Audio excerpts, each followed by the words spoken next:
खुश रहो, वंदे मातरम। जो आएगा वो पाएगा। हम शुरुआत करते हैं।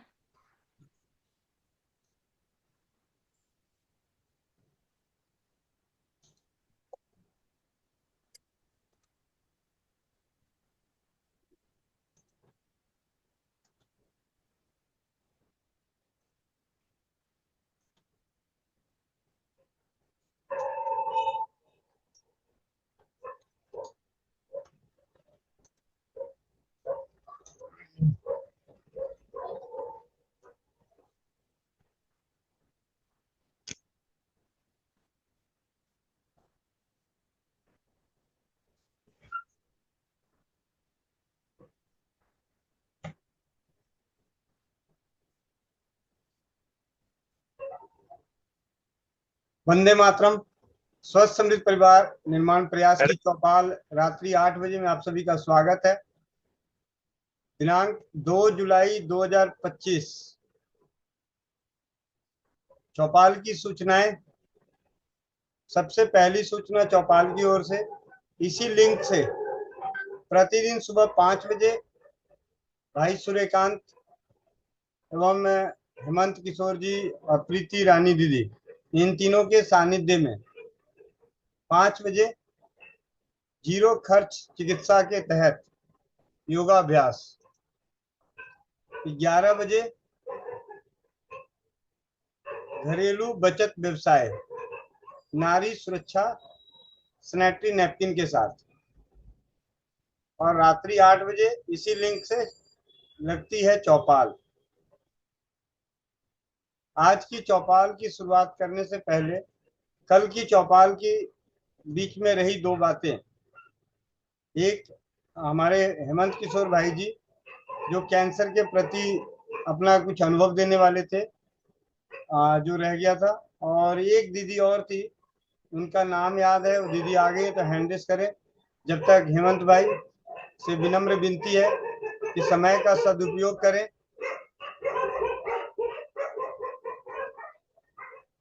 हेमंत भैया। एक मिनट है, सिस्टम से जुड़ कर आ रहा हूँ लाइव। जी जी। जब तक मैं आप सभी को ये बता दूं कि स्वस्थ समृद्ध परिवार की ओर से नारी सुरक्षा नारी सुरक्षा सैनिटरी नैपकिन उपलब्ध है। एक घरेलू बचत व्यवसाय के तहत हम अपनी माँ बहन बहू बेटियां यानी नारी शक्ति के लिए जो सैनिटरी नैपकिन हम इस्तेमाल करते हैं, वो सैनिटरी नैपकिन स्वस्थ समृद्ध परिवार के पास भी उपलब्ध है। एक बचत व्यवसाय के तहत। जी हेमंत भैया।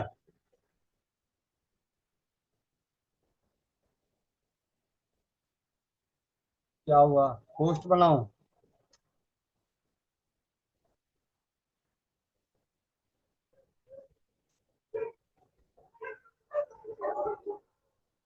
जी भैया, लाइन पूरा कर ले उसके बाद।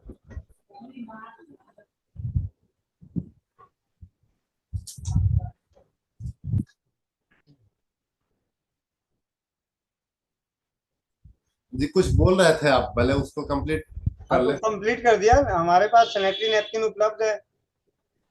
अच्छा, वंदे मातरम सभी को। मैं हेमंत किशोर उर्फ मंटू, बिहार की राजधानी पटना से लाइव हूँ और लिवर क्लींजिंग कराता हूँ। ऐसे मैंने समझे सफाई कर्मचारी हूँ, सफाई करता हूँ, शरीर की सफाई उस पर ज्यादा ध्यान देता हूँ। यानी कि खाओ पियो मस्त रहो और क्लींज करो, स्वस्थ रहो, शरीर को साफ रखो। शरीर साफ, रोग साफ, यानी पेट साफ, रोग माफ। वो तो है, लेकिन चर्चा हो रही थी कैंसर का। क्योंकि ऐसा कुछ अनुभव मेरे को स्पेशल कैंसर का था नहीं, ना कभी कोई पेशेंट से पाला पड़ा था। और ऊपर वाले से प्रार्थना करते थे कि इन सब चीजों से दूर रखें, क्योंकि बीमारी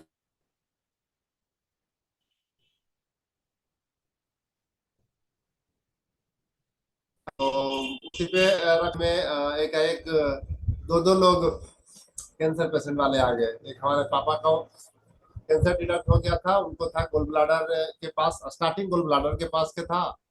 तो उससे लेकिन मतलब मैं जो है ना लिवर क्लीनिंग कराते थे, लेकिन इसमें विशेष जैसे कभी सब चीजों से दूर रहा करते थे, ज्यादा कुछ ऐसा था नहीं। लेकिन जानकार कुछ ऐसे थे, सर्किल के लोग ऐसे थे। उसमें कुछ हुआ क्या कि हमारी बहन पुणे में रहती है, तो बड़े शहरों में तो बड़े डॉक्टर से संपर्क रहता है। उन्होंने ऐसा हुआ कि हमारे जिया जी का फ्रेंड थे कैंसर के डॉक्टर ही, उन्होंने बोला कि बुला लो पुणे में ही। यही मेरी आवाज थोड़ा कम आ रहा आपका। जी आवाज कम जा रही है। जी। यही मेरी गलती हुई कि मैं पुणे चला गया, लेकर के उनको पुणे चले गए। और पुणे ले जाने के बाद लेकिन माइंड मेरा सेट किया हुआ था कि केमो नहीं कराना है ना, किसी भी कीमत पे मैं केमो नहीं कराऊंगा और बायोप्सी भी नहीं कराऊंगा।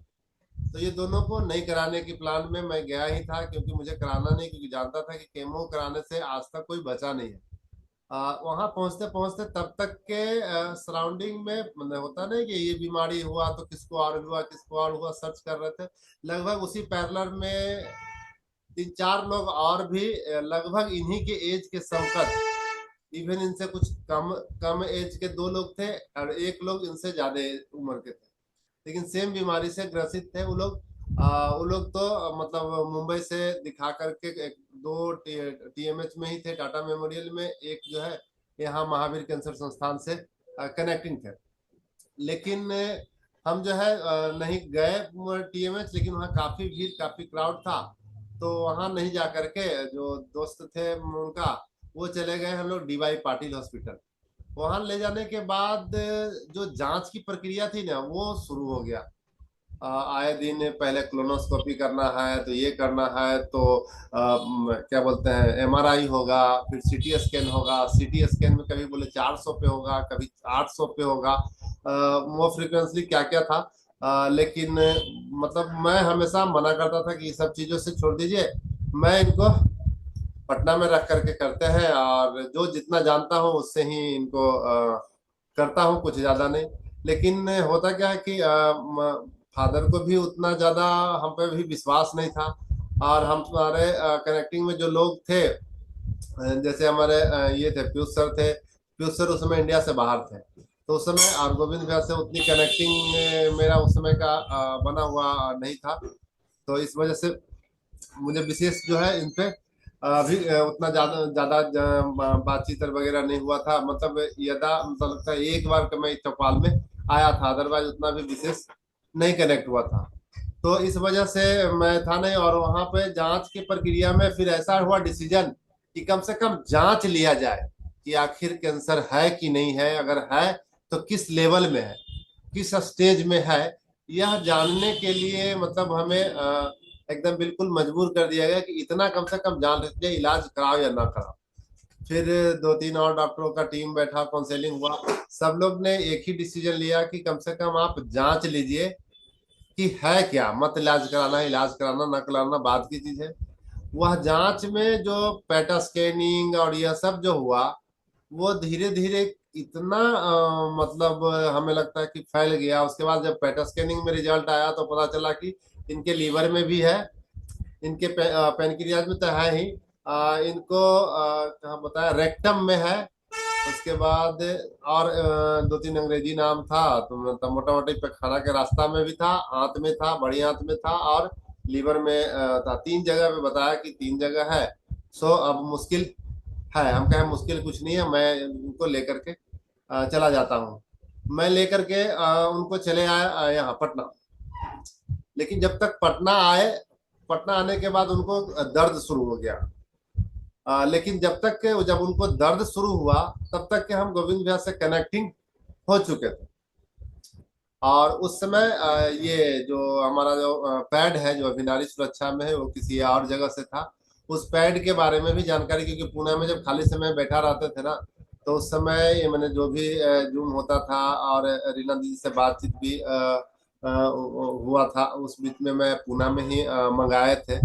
तो उससे खासियत क्या हो रहा था कि जब भी इनको पेट पे जलन होता था, मैं उसमें पानी डाल करके ना उनके पेट पे रख देते थे, क्योंकि कैंसर में काफी जलन काफी तरफ। बस मेरा एक ही अब टारगेट था कि ये जितना दिन रहे दर्द इनको ना हो, और हम उसमें लगभग कामयाब रहे कि दर्द पे तो मेनली जलन जब भी होता था तो मैं उस पैड पे पानी दे करके ना उनके पेट पे रख देते थे। रख देने के लगभग 2 घंटा तक के वो बिल्कुल रिलैक्स रहते थे, और घर वाले लोग भी हम लोग भी आराम से, यानी कि 2 से 2 पैड में कभी 3 पैड में रात कट जाती थी और हम लोग भी सो जाते थे। पर डे का ये शेड्यूल था, इससे चलते रहा। लेकिन इसी बीच में जो 3 लोग जो बताए हमने कि जो 3 लोग और थे बीमार, उसमें 2 लोग हैवी पेन के साथ डेथ कर गए।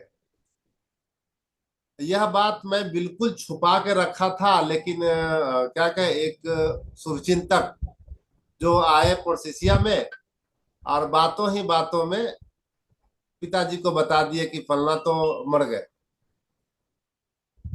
तो बोले कि अच्छा अच्छा, वो एक एक जो डेथ की इनसे ज्यादा उम्र के थे, बोले अच्छा अच्छा वो डेथ कर गए तो हाँ वो बीमार थे।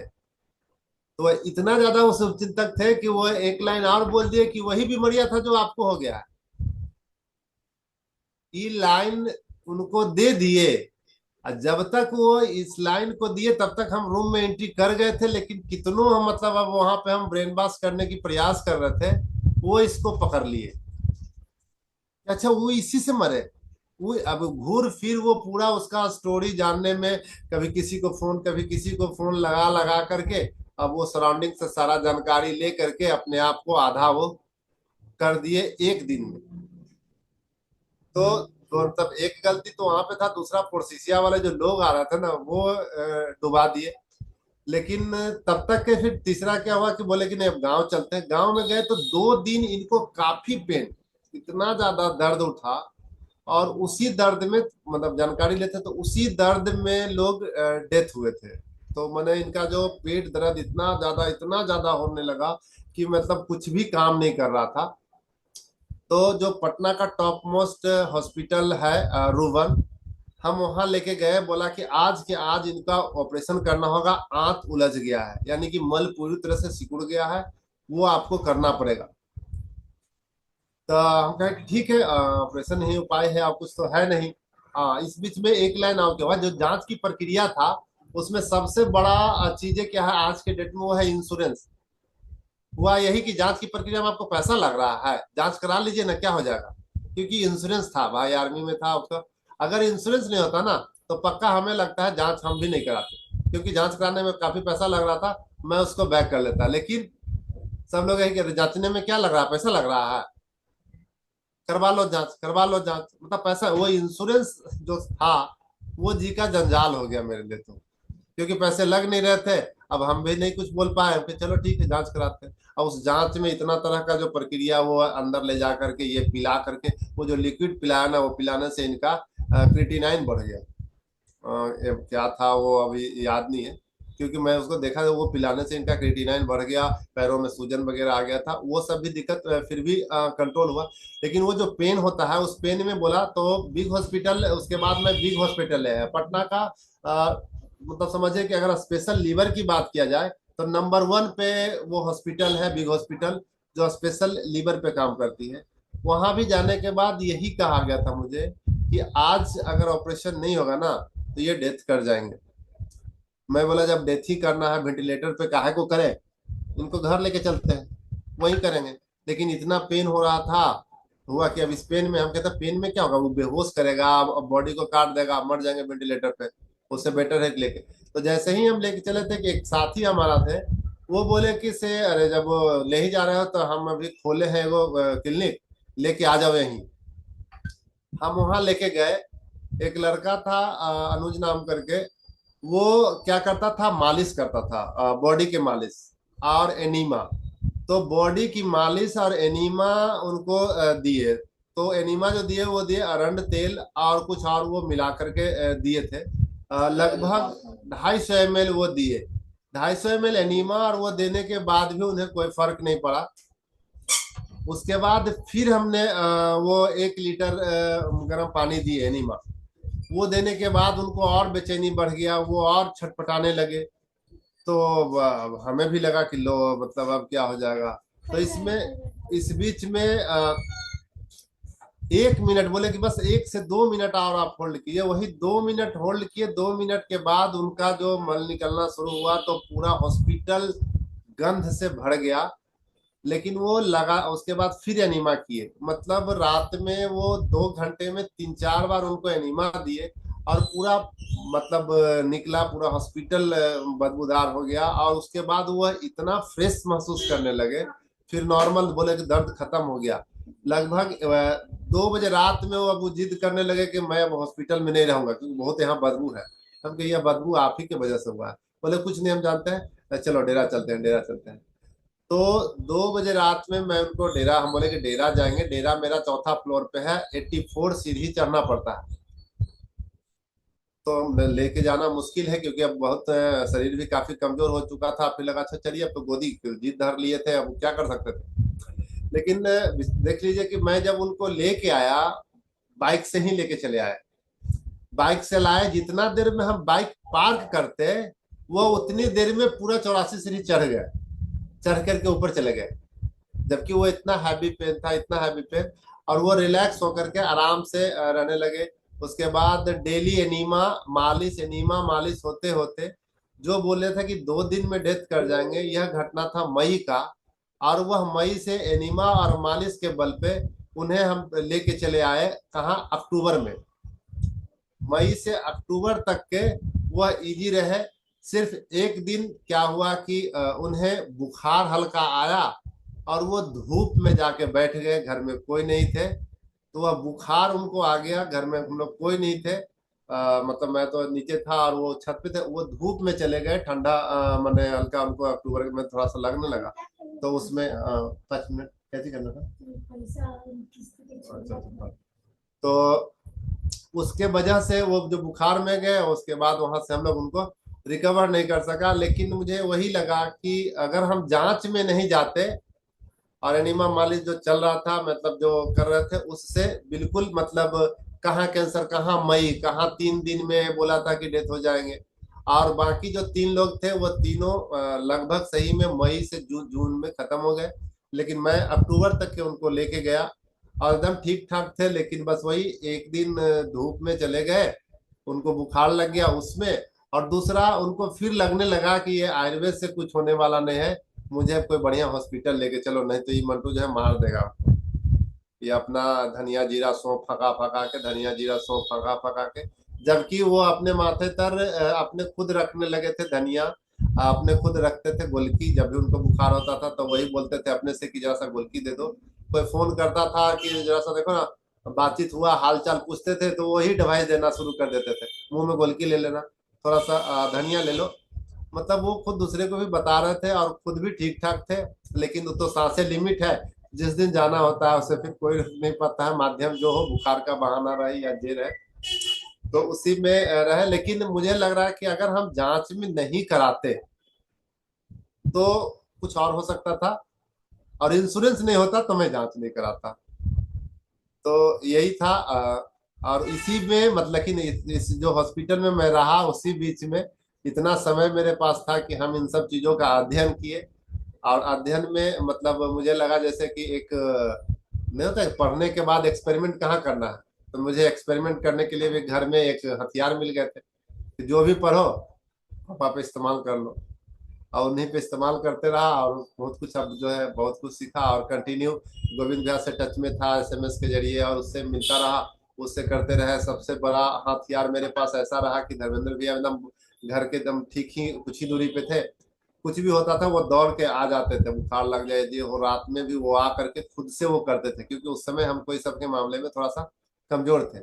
लेकिन धर्मेंद्र भैया और गोविंद भैया के मार्गदर्शन से चलते चलते मैं जो है मई में जो व्यक्ति को डिसाइड किया गया था कि मई में डेथ कर जाएंगे, क्योंकि फरवरी में डिडक्ट हुआ था, 14 फरवरी को डिडक्ट हुआ था। और टारगेट था कि 3 महीना में ये चीज से लोग चले जाते हैं। और मई में जो जिस पीरियड में जाता है, जो हैवी पेन है वो होता है जो हॉस्पिटल में, वो सारा कुछ आया। सब लोग बोले कि हाँ अब ये 2-3 दिन में चले जाएंगे, अपने परिजनों को कनेक्ट कर लीजिए। लेकिन सब लोग आए। लेकिन मैं जो है वो जब जैसे ही गए एनिमा में, वो मई से अक्टूबर तक के लेके चले गए। अब लगा कि अब सब कुछ ठीक हो गया, सब लोग अपने अपने दूरी में चले गए सब लोग, लेकिन उसके बाद ऐसा हुआ। तो यही था स्टोरी भैया, यही दर्द था थोड़ा सा मुझे इंश्योरेंस का जी भैया। माइक आपका बंद है गोविंद भैया।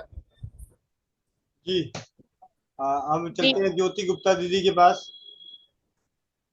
जी, वंदे मातरम भैया जी।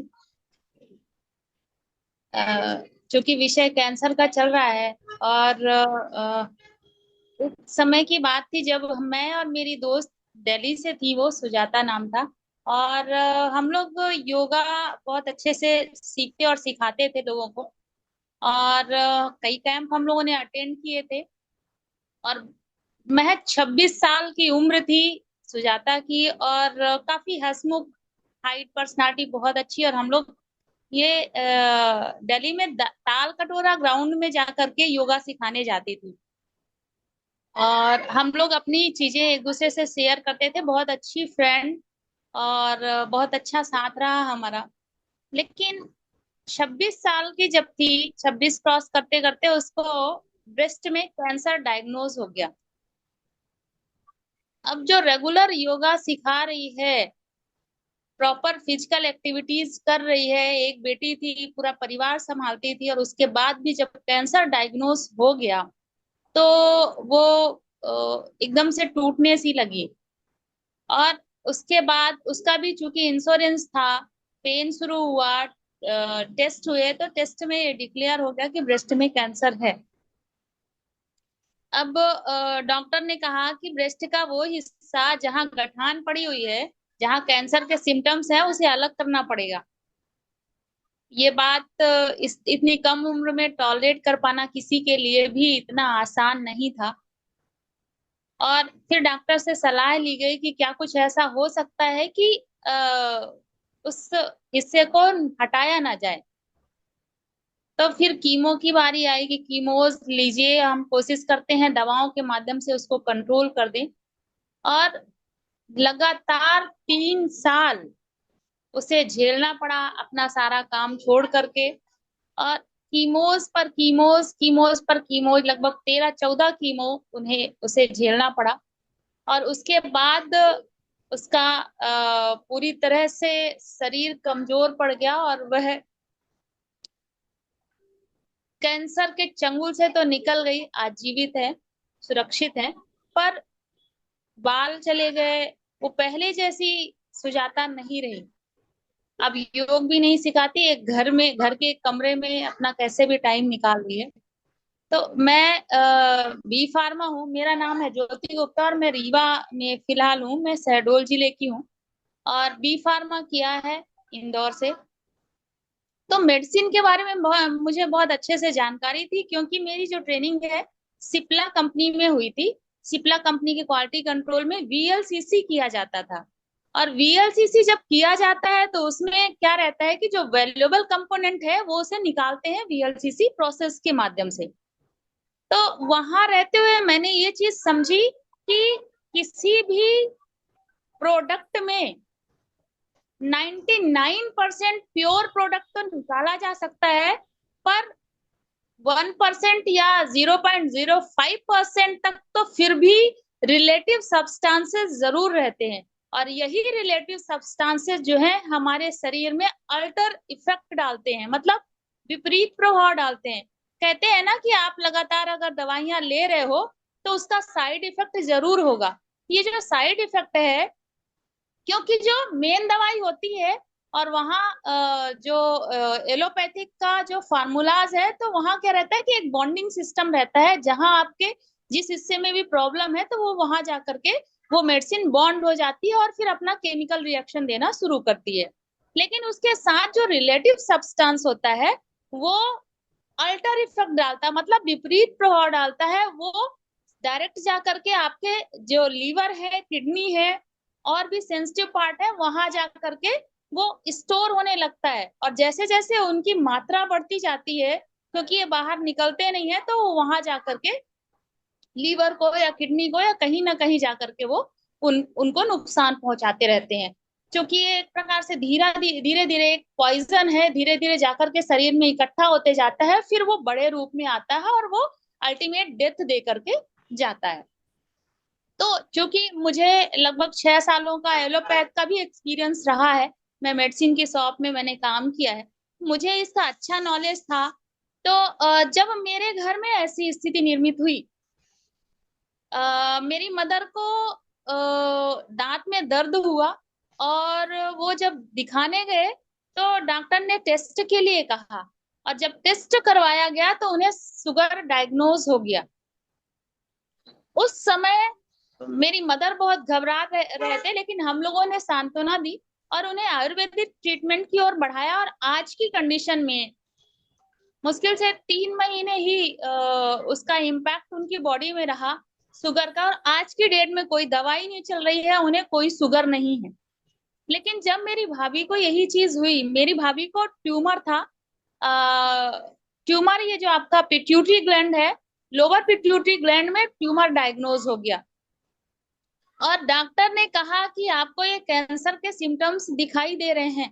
तो बहुत घबरा गई, और 2-3 बार दिखाने के बाद अब ये हुआ कि अब इसको बाहर ले जाना पड़ेगा दिखाने के लिए।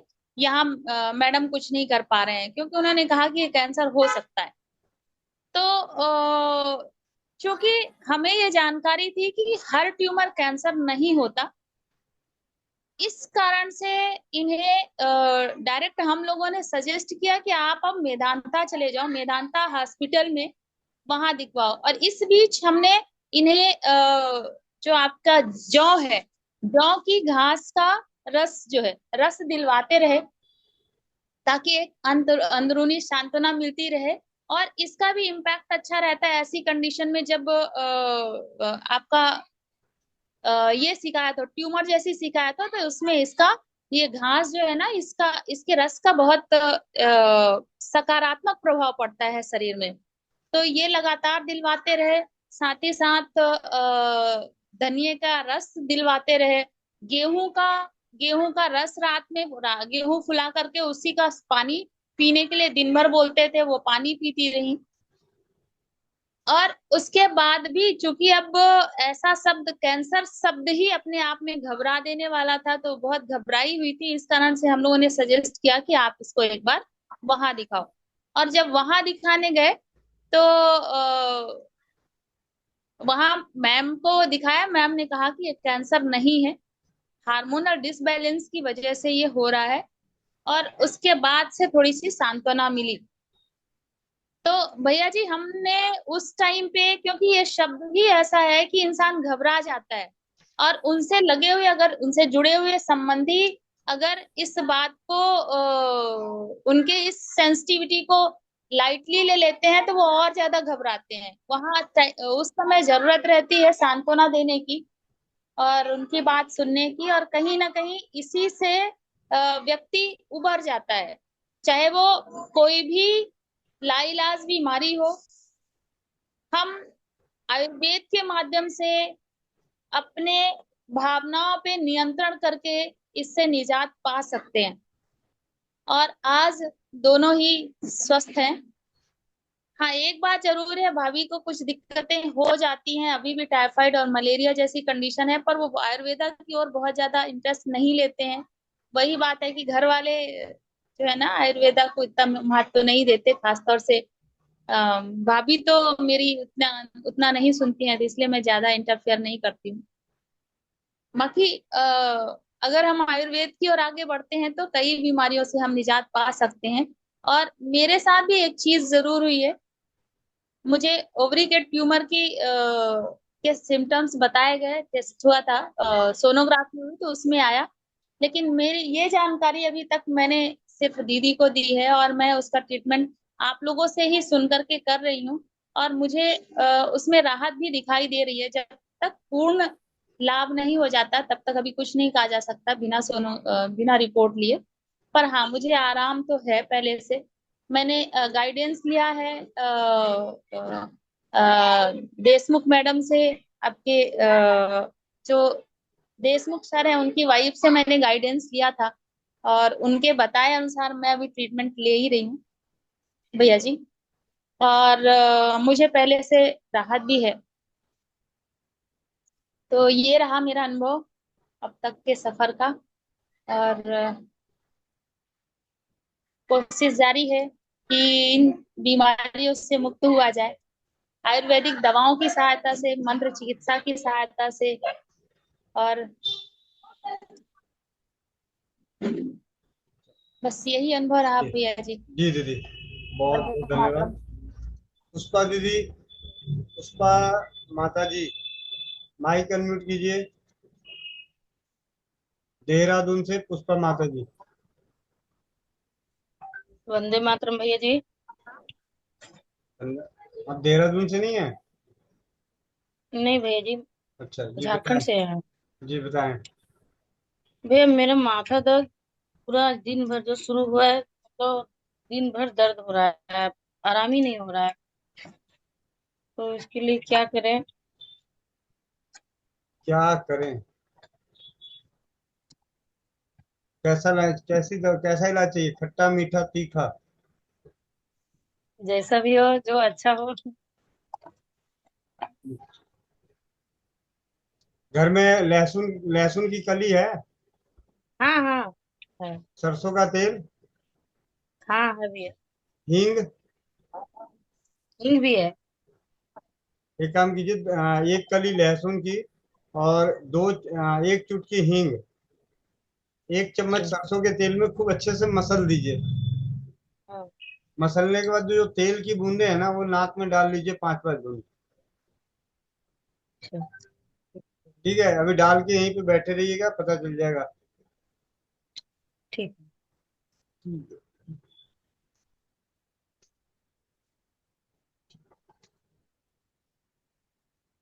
कैंसर के ऊपर किसी को और कुछ कहना हो आप में से? हमारे पास 137 परिवार जुड़े हुए हैं। एक तो सुशांत गर्भरे भाई जी, आप भी माइक अनम्यूट कीजिएगा। संजय चरण दास जी। वंदे मातरम भैया जी।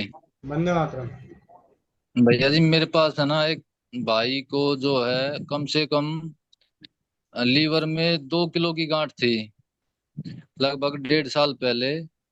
तो ये अपना बाढ़ से वाला जो एम्स है, उन्होंने उसको कैंसर घोषित कर दिया था, और उसको है ना फर्स्ट कीमो लगने वाली थी। तो मेरे से काफी दिन से वार्तालाप होती रहती थी उससे। मगर भाई तू मेरे पास आ जा, कोई पैसा नहीं है, तेरे को खाली काम करना करना है अपनी मर्जी से। तो मैंने उसको डाइट प्लान जो आपने बताया है अन बिल्कुल बंद करा दिया था, और सौमूत्र चिकित्सा। तो उसका ज्यादा टाइम नहीं, लगभग 6 से 7 महीने में बंदे को जो है बिल्कुल गांठ उसकी गायब है। अभी अभी वो मार्केटिंग का काम करता है, बस फर्क इतना है थोड़ा कमजोर हो गया है। और दूसरा क्या है कि एक गुड़िया आई थी मेरे पास 2 साल की, आगरा से। तो आगरा वाला ने बोला था कि ये जो है ना गुड़िया की लगभग 63 mm की गांठ थी उसके पेट में। तो आगरे वालों ने बोला था कि ये बीमारी है ना लाइलाज है, अनुवांशिक, इसका कोई इलाज नहीं है। तो अभी उस गुड़िया का भी चल रहा है लगभग, उसको अभी 24 mm के आसपास गांठ रह गई है। और उसका किया था ये कचनार गूगल से और एलोवेरा का सौरस से, क्योंकि छोटा बच्चा ज्यादा कुछ हैवी दे नहीं सकते। और तीसरा एक भाई है ना मेरे साथ था नजफगढ़ से, उसके है ना गले में गांठ थी। अब उस ये अपना कोई है ना रोहिणी में कोई कैंसर का हॉस्पिटल है, उसकी दीपावली के आसपास टेस्ट होके और फिर लास्ट में डिसीजन ये था भाई खून की कमी है, ऑपरेशन नहीं होगा आपको। तो उसने बोल दिया कि भाई 6 महीने हैं, अपने घूमो फिरो खाओ पियो, कुछ नहीं हो सकता आपका। तो मैंने उसको स्टार्टिंग में दिया था गले की गांठ के लिए नागदोन के पत्ते, और दूसरा अपना ये अरंडी की पेड़ की उसकी जड़ की गांठ। तो उसका लेप किया, उसको काफी आराम हुआ। और कंडीशन ये थी कि दिन में जो है ना नए नए तरीके के पेन किलर कम से कम 10 गोलियां खाता था बंदा, तब कुछ उसको आराम पड़ता था। वो नागदौन के पत्तों से और अरंडी के पत्तों से सूजन भी उसका कम हुआ, और गोलियां भी उसकी लगभग 1.5 से महीने में बंद हो गई थी। फिर धीरे धीरे कम कराते चले गए। तो फिर उसने मेरे को बोला भैया जी है ना, बावल है ना रिवाड़ी के आसपास में, यहाँ कोई कैंसर का झाड़ा लगाता है, मगर ट्राई करके देख लो। अब उसने वहां चला गया तो वो फिर उसको ज्यादा हो गया। फिर उसके बाद में उसने दवाई ली दोबारा, कोई हिमाचल में देता है कैंसर का, तो वहां वो चीज अभी उसको बढ़ गई है। अभी उसका इलाज यही चल रहा है, सौमूत्र चिकित्सा और नागदौन के रंडी के पत्ते, ज्यादा नहीं तो 70% फायदा है। और भैया जी जो आपकी है ना से सौमूत्र चिकित्सा, मेरे हिसाब से इससे बेटर इलाज कोई नहीं है। वंदे मातरम भैया जी। जी, बहुत बहुत धन्यवाद। तरन्नुम बहन। वंदे मातरम भैया। वंदे मातरम। मेरा भी कैंसर के ऊपर एक दुखद अनुभव रहा है। आपसे परमिशन पूछा था, मेरे अंकल जी को कैंसर था और एम्स में वो दिखा रहे थे।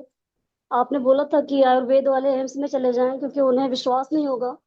उनकी किडनी के ऊपर थोड़ी सी गांठ ही थी और मैंने उनसे बोला था कि गरम घी लगाया करें बार बार, लेकिन वो भी नहीं किया उन्होंने। और एम्स में भी गए आए और उन्होंने ऑपरेशन भी कराया। ऑपरेशन कराने की भी बात ठीक थे, वो पूरा पेट फाड़ के उनका निकाला था, ट्यूमर था, और चेक के लिए भेजा। और एक हफ्ते बाद फिर डॉक्टर ने बोला नहीं ये तो कैंसर है और अभी इसकी जड़ रह गई है और रेडिएशन होगा। रेडिएशन के लिए बोला तो घबरा गए सभी, हम लोग भी मना कर रहे थे नहीं आप आयुर्वेद में दिखा लो, अभी भी आयुर्वेद कर लो। मैं भी उनको सब कुछ कैंसर संबंधी जितना भी बना पा रही थी, जब मेरे पास ही थे दे रही थी, ठीक थे, ऑपरेशन के बाद भी ठीक थे। फिर यहाँ बोले कि एम्स में तो रेडिएशन अभी देर में होगा, टाइम लगेगा, 2-3-2.5 महीने लग जाएंगे, तो मैं लखनऊ करा लेता हूँ, यूपी के हम लोग। अब लखनऊ वाले गए तो उन्होंने भी बोला कि रेडिएशन का टाइम निकल गया है, कीमोथेरेपी होगी। कीमोथेरेपी होगी, एक कीमोथेरेपी उन्होंने जल्दबाजी में करा लिया। डॉक्टर घबरा देते हैं, तुरंत परेशान कर देते हैं कि नहीं इसका भी टाइम निकल जाएगा, ये हो जाएगा वो हो जाएगा।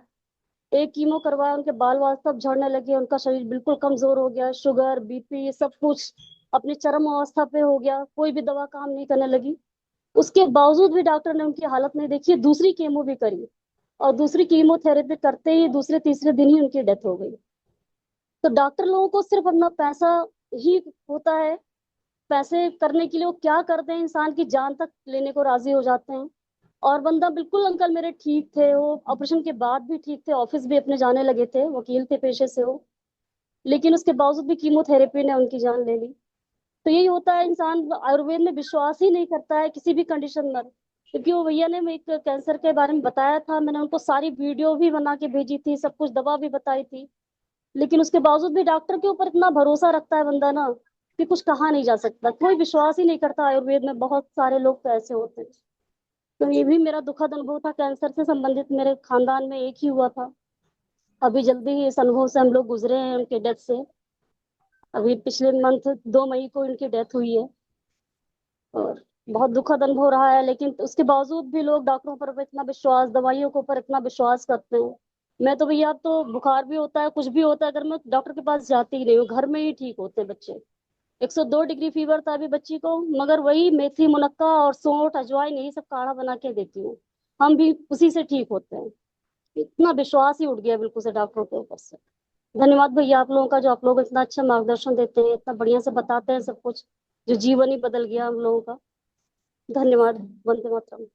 धन्यवाद। सुशांत गारवरे भाई, महाराष्ट्र। हाँ जी, वंदे मातरम भैया। इसी मेरी कहानी है कुछ।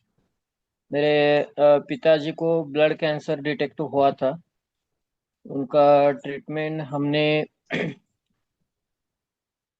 उनको नहीं हुआ था, मतलब पैर के ऊपर सूजन थी और बहुत सारी दिक्कतें चल रही थी, पेट फूला था, टॉयलेट नहीं हो रहा था, सब जो दिक्कतें थी उसके वजह से वो बहुत परेशान थे और परेशानी बढ़ रही थी। इसलिए मैंने एक बार यहाँ नज़दीक के शहर में उनको दिखाया, एक लेबोरेटरी में उनका चेक किया, तो वहाँ पे उन्होंने बोल दिया था कि वह उनको कैंसर है ब्लड का।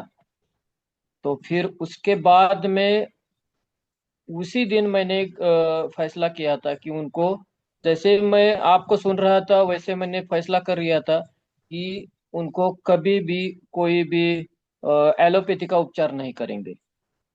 बिल्कुल एलोपैथी उपचार नहीं किया पहले से ही।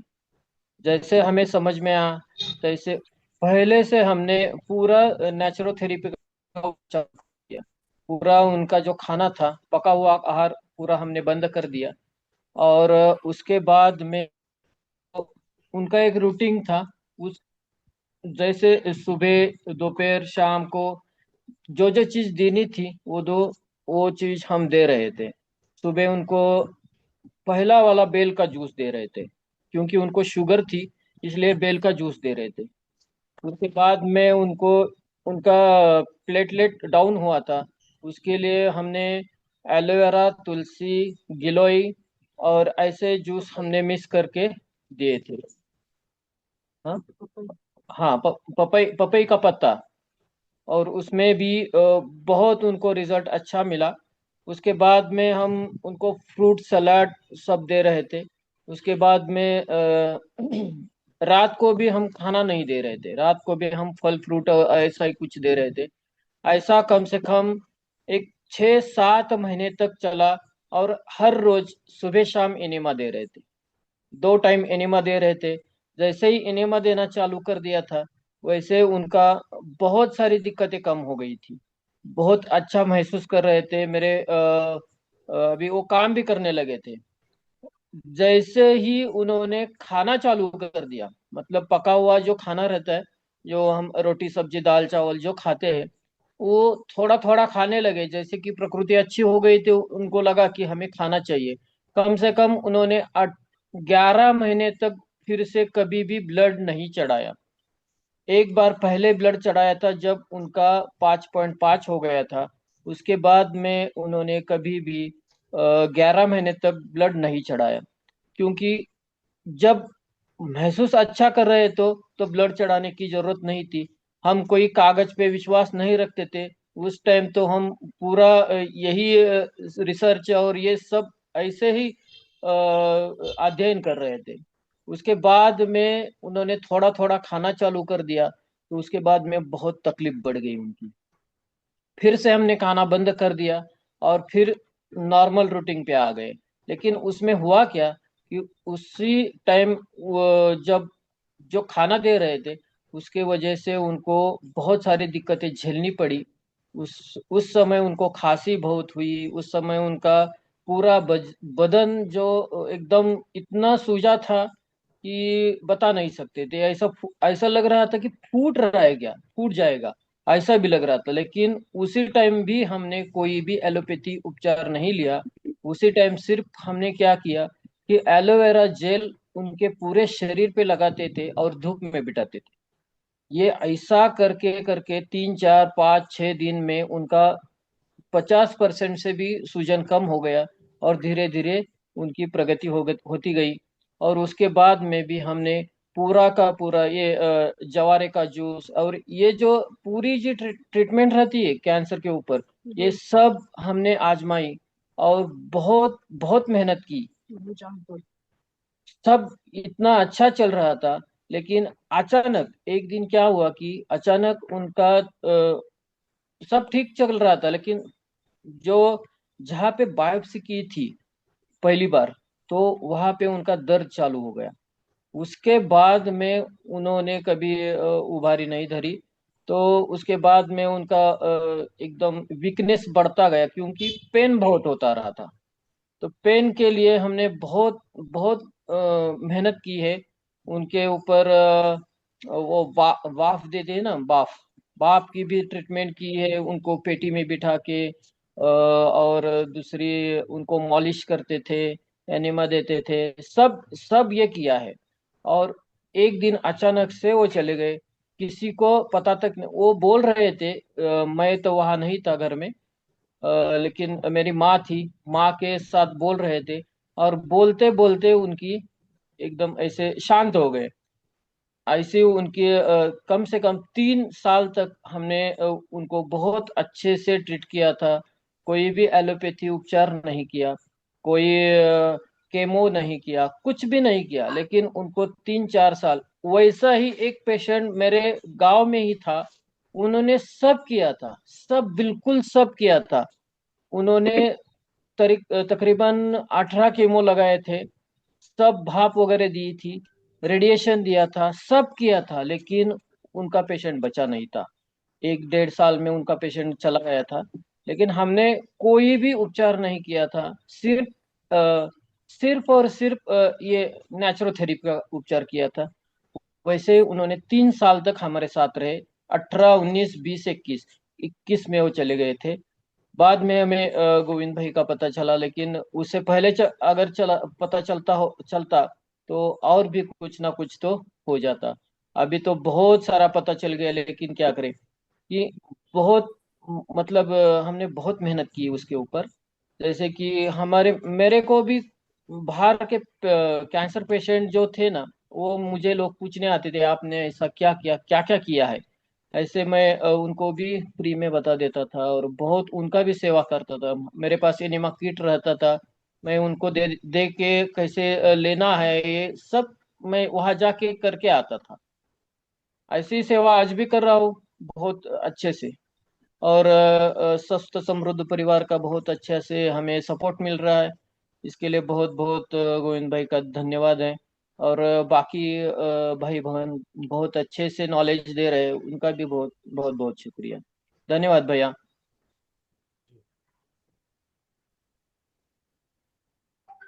मीरा मित्तल दीदी। प्रणाम भैया, वंदे मातरम। अ, सभी को वंदे मातरम। कैंसर को लेकर के तो बहुत बुरा अनुभव रहा हमारा एलोपैथिक में। 2005 में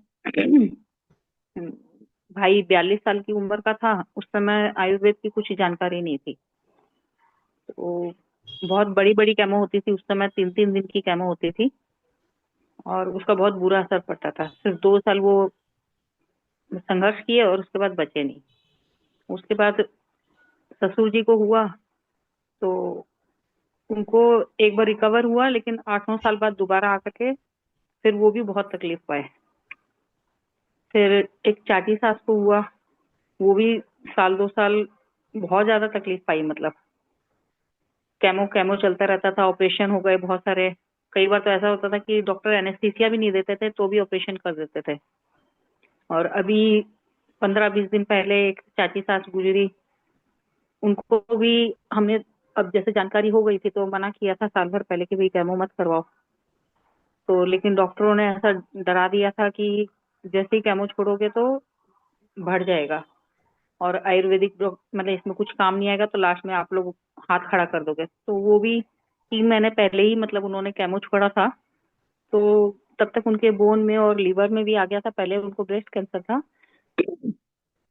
तो आयुर्वेदिक दवाइयों का उनके ऊपर असर पड़ा ही नहीं, तब तक बहुत ज्यादा फैल चुका था। और जिन वैद्य से हमने बात की थी तो उन्होंने बोला था कि अगर बहुत ज्यादा केमो हो जाएगी तो उसके बाद हमारी दवाइयां असर नहीं करेगी।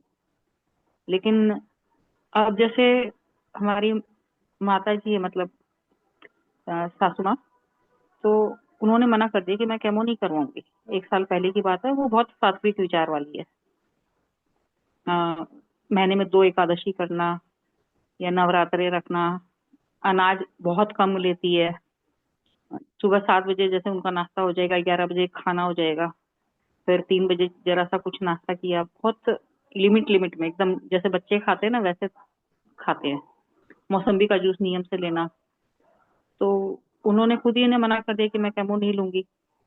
तो हम भी नहीं चाहते थे कि उनका केमो हो। तो वैद्य श्री राजेश कपूर जी है हिमाचल में, सोलन।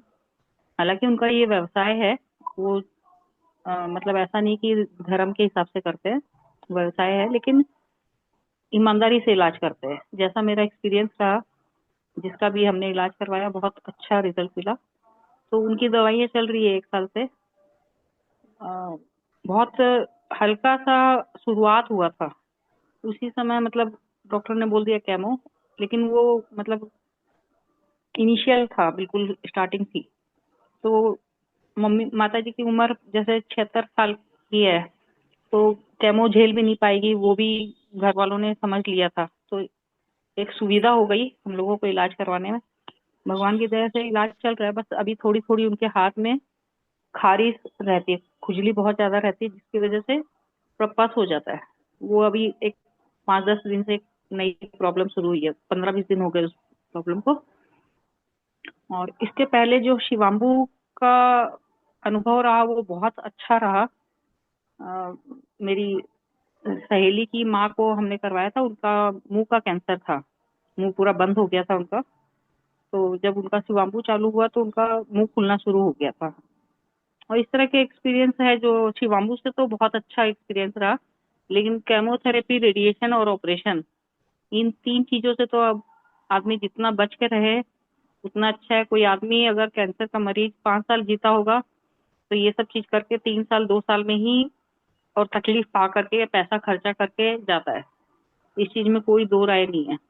एक आदमी को अगर कैंसर हो भी जाता है तो बढ़ते बढ़ते मेरे को लगता है कि 5-10 साल तो उनको पक्का लगता होगा। लेकिन अगर छेड़खानी कर दी और डॉक्टरों की दवाइयां चालू हो गई और इतनी ज्यादा टॉक्सिक्स रहती है उसमें कि आदमी शरीर से तो कमजोर होता ही है और बीमारी बढ़ती बहुत तेजी से है। मतलब अब इसमें कोई कंफ्यूजन वाली बात नहीं है, पूरे परिवार को भी समझ में आ गया।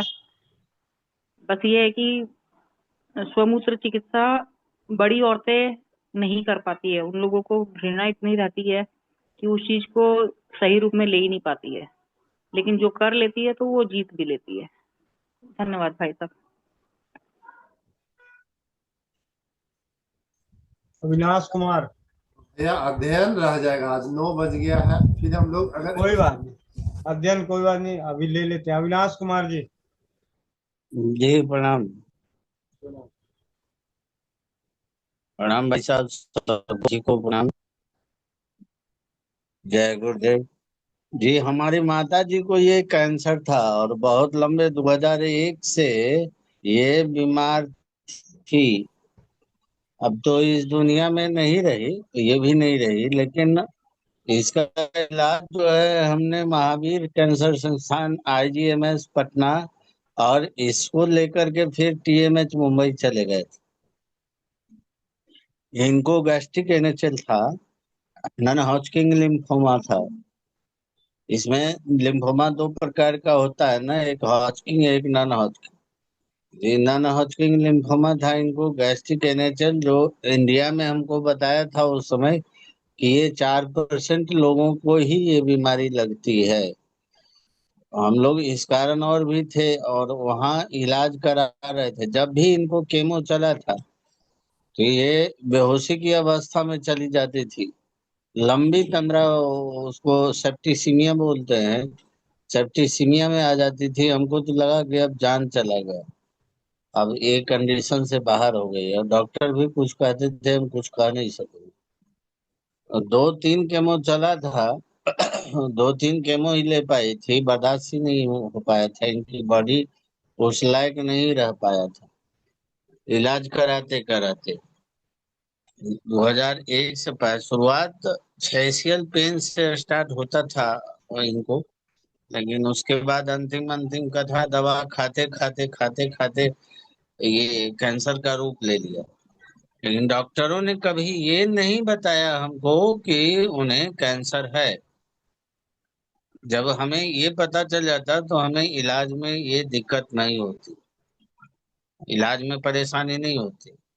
उन लोगों ने कभी से पता ही नहीं लगाया, पता तब लगा जब इनका लास्ट स्टेज हो गया और इनकी ऑपरेट करके आधा लीवर काट के हटा दिया गया। पटना में चिरंजीव खंडेलवाल साहब ऑपरेशन किए थे।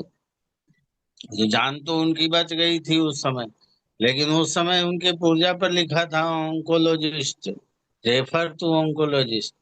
अब ऑन्को का हमको पता ही नहीं कि ऑन्को क्या चीज होता है, तो हम कैसे इलाज क्या कराते।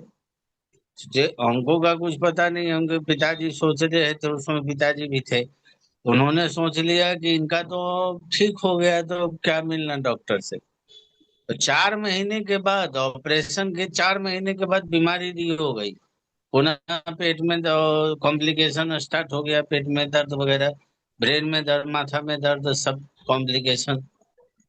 लेकिन अब हम टीएमएच में जब इलाज कराना शुरू कर गए, यहाँ से पटना से ले गए टीएमएच। आप देखिए कि डॉक्टरों की क्या कार्यस्तानी क्या होती है कि उन भाई साहब ने हमें भीड़ के कारण, या जैसे कहिए, कभी हमने उनको कोई गंदा व्यवहार नहीं किया था कभी, लेकिन मेरे पुर्जा पर लिख दिए थे कि आपका व्यवहार ठीक नहीं है। अब इस कारण मेरी माँ को उनके इलाज में परेशानी हो गई। एक बार कंपाउंडर से झगड़ा हो गया था वहां उनके लेकर के कि उनको एडमिट करिए करिए करिए करिए, और उन्होंने फाइल में लिख दी ये बात। डायरेक्टर से मुलाकात किया, डायरेक्टर ने कहा कि आपके तो कहना मुश्किल है, हमने क्षमा भी मांगी उसके लिए, लेकिन धीरे धीरे वो इलाज में डिले करते रहे। वहाँ अंत में हमको रेफर कर दिया गया गांव का, अब आप पॉलिएटिव ट्रीटमेंट लीजिए, अब आपकी माँ जो है ज्यादा दिन तक नहीं बचेगी। अब सोचे कि अब क्या है के लिए परेशान होना। उसी समय हमको वहाँ आप ही के जैसे भाई साहब एक मिले थे जो ट्रस्टी थे, वहाँ टीएमएच में बैठते थे। उन्होंने कहा कि एक पुस्तक हमको दी पढ़ने के लिए, कैंसर हारने लगा है। वो पुस्तक के रचयिता थे डीएस रिसर्च सेंटर वाराणसी। तो हम डायरेक्ट बनारस चले गए। बनारस से आयुर्वेद का वो चूर्ण पक्की तक देते थे बना करके, पाउडर के जैसा रहता था। वो दवा चलती रही और लास्ट में 18 तक, 2004 से स्टार्ट हुआ था दवा और 18 तक के चला, 18 तक चला और 18 तक उनका जीवन बचा रहा।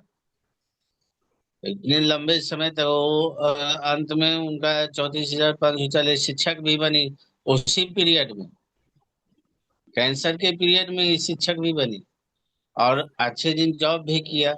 अंत में संभाल नहीं पाई अपने शरीर को और शरीर छोड़ दिया 2018 तक। आयुर्वेद एलोपैथ से बढ़िया बहुत सुंदर है, इसमें आयुर्वेद में ही इलाज है। ये तो हमने उसी समय मान लिया था, लेकिन हाँ थोड़ा परहेज तो करना पड़ता है। बिना परहेज किए ये संभव नहीं होता है। कुछ न कुछ तो परहेज करना ही पड़ता है। और ये जो कहते हैं ना हम लोग, तंबाकू एक बदनाम अपराधी सिर्फ है इसके लिए, कैंसर सबको होता है। मेरी माता जी तंबाकू को आप मना दिए, तंबाकू पीने वाले खाने वाले पीने वाले को कैंसर हो जाएगा, दारू पीने वाले को कैंसर होगा। भैया ये सब तो एक बदनाम अपराधी है और ये मनगढ़ंत बातें ही सामने आ रही है। जी। और हम थोड़ा सा पेशेंट बने हुए हैं भाई साहब, इसके लिए क्षमा प्रार्थी है। और हमारी कमर में दर्द है, इस कारण हम लेटे लेटे बात कर रहे हैं। जी भैया, बहुत बहुत धन्यवाद भैया अनुभव शेयर करने के लिए। प्रीति गुप्ता बहन, बस अब अगले 10 मिनट में चौपाल को बंद किया जाएगा। प्रीति गुप्ता बहन जल्दी वंदे बोलिए। वंदे मातरम भाई जी, सभी को वंदे मातरम।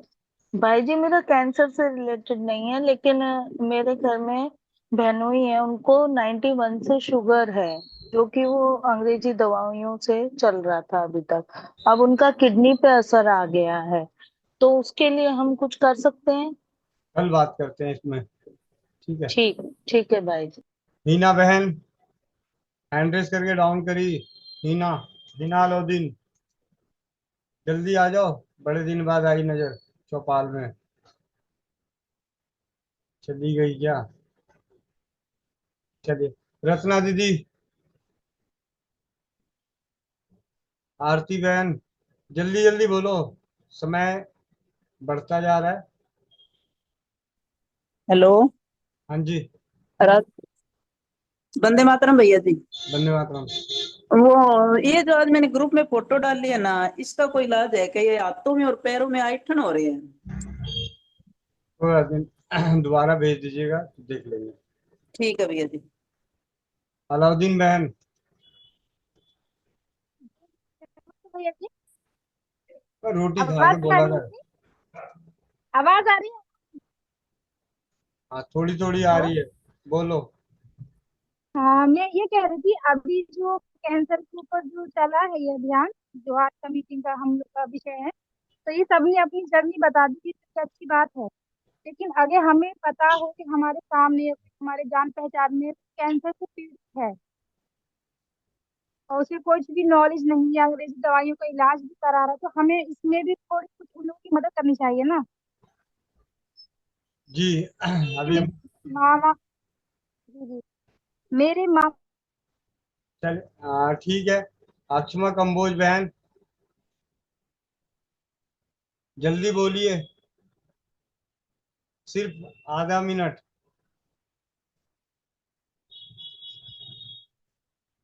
इतनी देर लगाओगे, रहने दो। देवराज भैया, वंदे मातरम भैया। वंदे मातरम। मैं भदोही उत्तर प्रदेश से। मेरा एक बड़ा अच्छा अनुभव रहा 2022 में। एक लड़का आया लगभग 20-21 साल का। पहले तो मैं उससे इलाज करने से मना कर दिया। उसको कैंसर था और गुदा द्वार के बगल में गांठ थे और उसमें से लगातार पस निकलता रहता था। दर्द, असह्य दर्द होता था उसको। चलने फिरने में तकलीफ, बैठने में तकलीफ, लेटने में तकलीफ। तो मैं बताया कि भाई देखो, मैं तो इलाज करूंगा नहीं इसका। बोला कि आप इलाज कीजिए, मैं आपको उलाहना नहीं दूंगा। हम हम कहे कि ठीक है, दवा खाओ, दवा खाओ, थोड़ा परहेज करो। फिर मैं दवा देना चालू किया और 3 महीने में सारे गांठ खत्म हो गए, पस आना बंद हो गया। और वो 3 महीने के बाद वो चला गया सूरत नौकरी करने। वहां से 3-4 महीने बाद फिर दोबारा आया मेरे पास दवा के लिए। दवा सब थोड़ी सी लिया, फिर उसके बाद फिर सूरत चला गया। दोबारा जब ये 6 महीने बाद सूरत से आता है तो इतना आसक्त हो गया था कि किसी काम का बचा नहीं वो। फिर से इलाज के लिए मेरे पास आया तो हम कहे भाई अब तो तुम बुरी कंडीशन कर लिए अपना। और उसके बाद वो हरियाणा में किसी से इलाज करना चालू किया और 2 महीने के अंदर चल बसा वो। मैं जो इलाज किया था उसके बारे में मैं बता दूं। उसको जो पस आते थे और जो घाव बना हुआ था तो उसमें मैं उनको आरोग्यवर्धनी बटी, गंधक रसायन बटी, और ये क्या कहते हैं उसको, एक और है गुग्गुल करके है। नाम याद आएगा तो मैं बता देता हूँ उसका, उसको भी। कचनार ये गुगुल। था। हाँ, कचनार कौन गुगुल। सी? कचनार गुगुल। कचनार नहीं, कचनार तो मैं दे ही रहा था। कचनार तो मैं दे ही रहा था। कचनार गुग्गुल हुआ। और वृद्धिवादिका बटी, पुनर्नवादि मंडूर, ये दे रहा था। और साथ में एक गुग्गुल और था, उसका नाम मुझे याद नहीं आ रहा, मैं बताऊंगा उसको भी। ये देना मैं चालू किया तो 3 महीने के अंदर जैसे लगा कि एकदम गायब सा हो गया वो। हाँ, उसको चूना भी मैं खिलाता था, गोमूत्र पिलाता था। चूना थोड़ा थोड़ा खिलाता था कि इसके गांठ जल्दी गल जाए। और वो गोमूत्र पिलाता था मैं उसको। तो इतने तेजी से कवर हुआ। वो सोचा कि मैं पूरी तरह से ठीक हो गया, वो चला गया सूरत। सूरत जाने के बाद वो उसकी हालत बिगड़ी। और बिगड़ने के बाद फिर बच नहीं पाया लड़का। वो 22-23 साल का लड़का चल बसा। ये बड़ा दुखद अनुभव रहा मेरा। मैं जो पेशेंट बचा नहीं पाता हूँ मुझे असह्य दुख होता है। गरीब लड़का था, चल बसा। यही मेरा अनुभव था भैया। जी बहुत बहुत धन्यवाद। जसप्रीत जी। सर मेरा सिर्फ प्रॉब्लम ये है कि फिमोसिस का और स्किन है मेरे। कल बात करते हैं चौपाल पे। चाचा जी। महायोगराज गुग्गुल होगा या त्रियोदशांग गुग्गुल में से, दो में से कोई होगा। उस वक्त में लिए, चलिए कोई बात नहीं। ठीक है।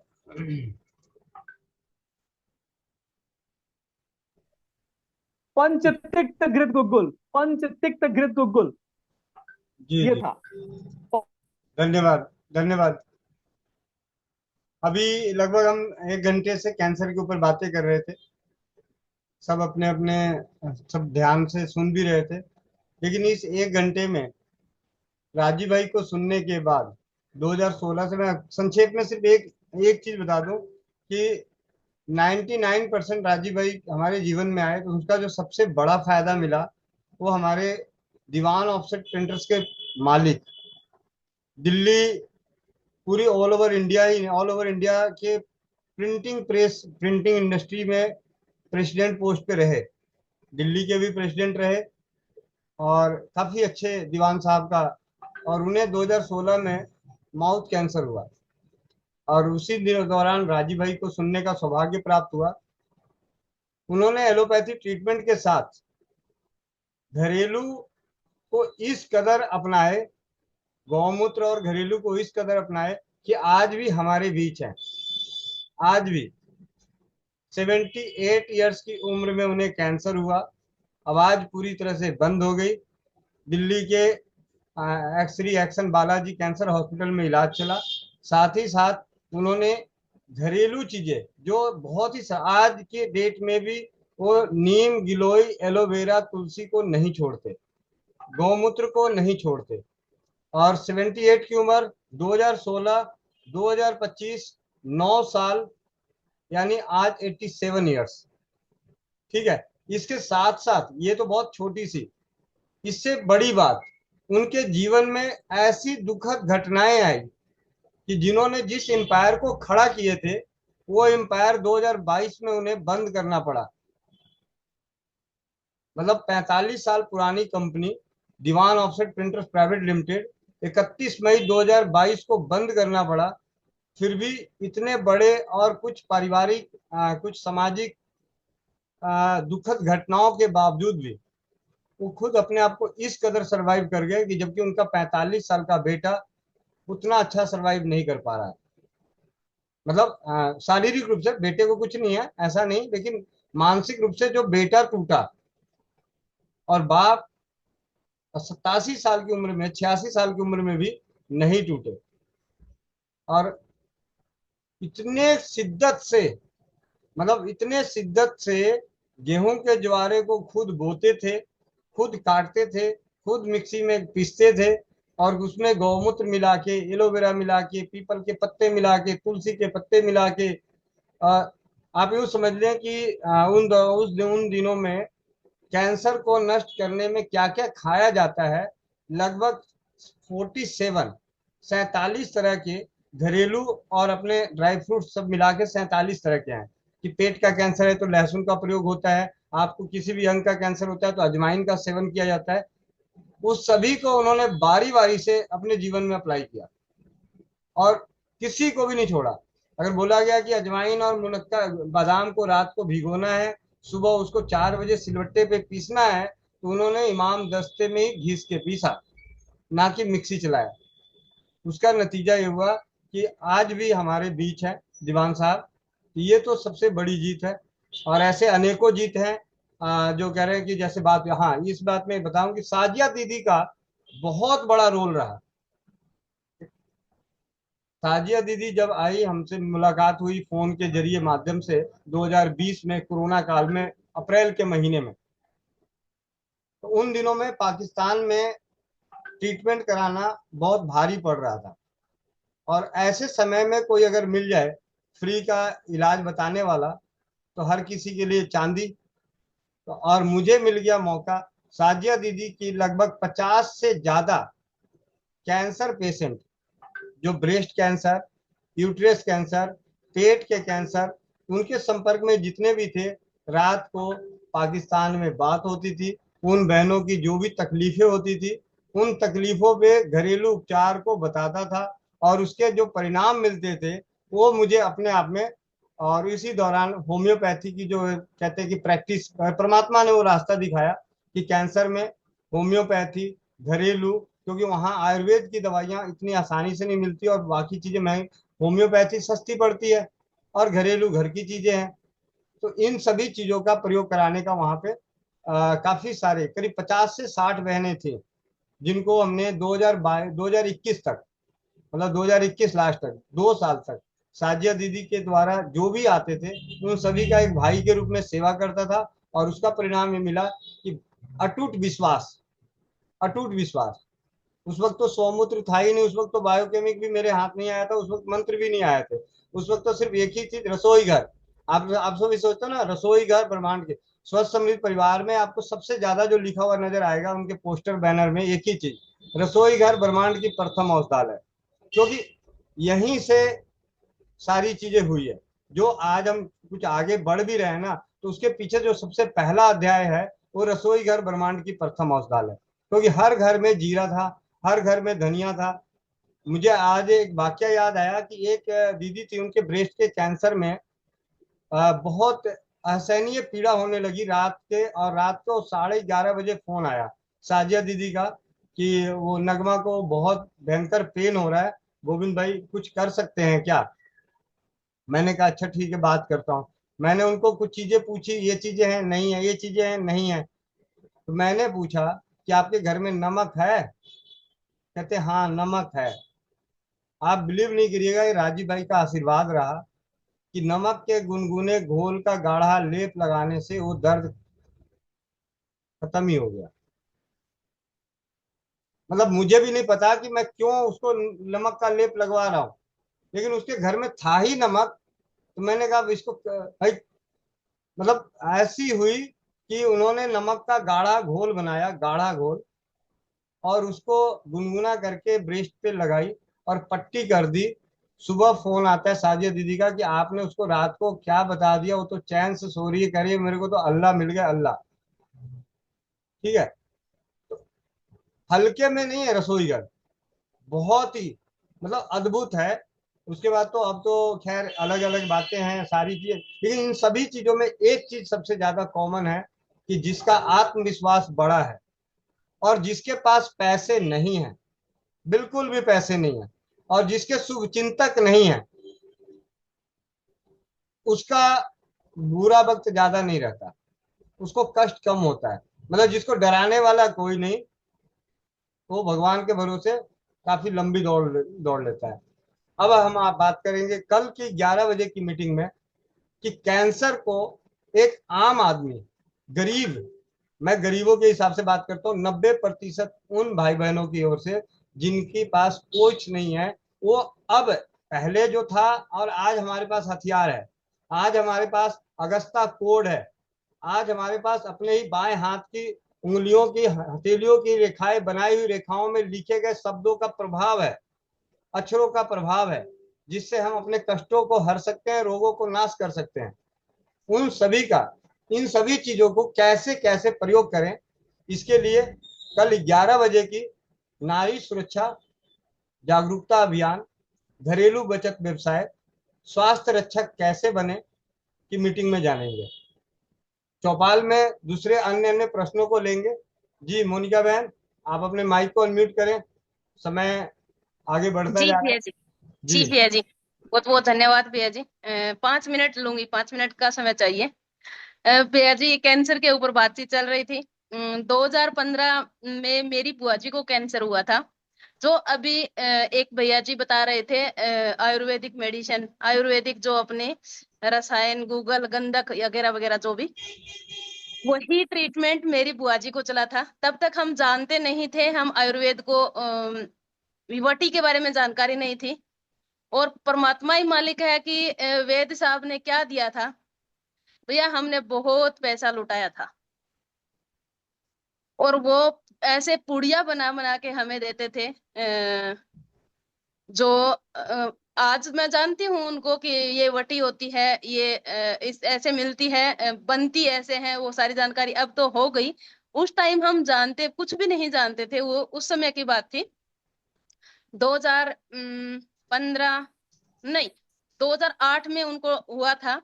तो मैं छोटी थी, मैं ज्यादा कुछ नहीं जानती नहीं थी। और उस समय की बात थी, तो उनको पूड़ा बांधने के लिए, पेट में कैंसर था, तो पूड़ा बांधने के लिए किसी चीज का बनाया जाता था और वो पेट पे बांधा जाता था। और उसके बाद कोई सांपला के पास, दिल्ली के पास सांपला है, वहां वैद्य जी थे।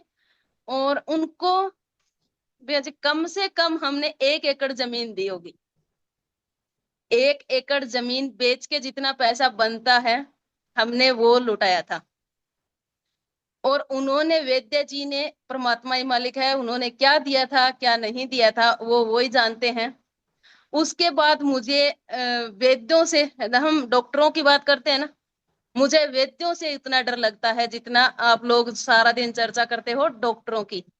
वो तो फिर भी अच्छे कपड़े पहनते हैं, गाड़ी लेके आते हैं, अच्छा हॉस्पिटल मेंटेन करते हैं। पहले उन्होंने कोई चाइना जाके पढ़ाई की है, कोई कहीं जाके की है, पर जो ये वाले इंसान होते हैं ना, इनका तो सच भैया जी दिखाई भी नहीं देते कि ये राक्षस है। दिखाई भी इस प्रकार से देते हैं कि एक साधारण, पर ये इतना कुछ कर जाते हैं। बस यही था। और उसके बाद बुआ जी का 2015 में देहांत हो गया था। और हमारी भी एक ये उम्मीद थी कि हम अंत में, अगर जैसे दादाजी पापा जी सबकी थी कि हम बीकानेर लेके चले जाते हैं। बीकानेर लेके गए थे, उनका गले से कफ उलझ गया था, निकला नहीं था, अंत में वो देहांत उसी प्रकार से हुआ था। तो यही था। तो मेरा तो ये है कि विवेक बुद्धि सब में जागृत होनी चाहिए। परमात्मा ने जितनी बुद्धि दी है वो सबके पास होनी चाहिए। और एक बार हर चीज की जांच परख जरूर कर लेनी चाहिए, चाहे वो मोनिका बहन ही क्यों ना हो, चाहे वो अन्य भाई बहन ही क्यों ना हो। तो एक बार इंसान की जांच जरूर कर लें, चाहे वो पैंट कोट में है, चाहे वो कुर्ता पजामा में है, चाहे वो चादर कुर्ता में है, धोती भी पहन सकते हैं। तो इसीलिए यही था और यही बोलना था। उसके बाद कैंसर मेरे चाचा जी को भी हुई थी, उन्होंने भी ट्रीटमेंट किया, गए थे अंत में 2012-11 में उनका देहांत हो गया था। उसके बाद मासी जी, मतलब चाची जी का भी देहांत हुआ था कैंसर के कारण ही। सब एलोपैथी में ही जाके, जैसे आप लोगों ने सबने बातचीत किया, वही सब कुछ हुआ था। पर उससे पहले जो बुआजी वाला हुआ था, इसमें कम से कम एलोपैथी में कार्ड वगैरह बन जाता है। जैसे कहा हेमंत किशोर भैया ने कि इंश्योरेंस होता है, तो कार्ड वगैरह बना, इतना पैसा नहीं लगा। पर जो हमने शुरुआत में करके देखा था ना, उससे ये फीके हैं, उनके उनके आगे ये फीके हैं। और लास्ट पॉइंट तक वैद्य साहब ने एक ही कहा था कि मैं ये अपने, उनके बच्चे शादी करने लायक थे और ये कह रहे थे कि ये अपने पोते की शादी देख के जाएगी, मतलब 20 साल और जिएगी।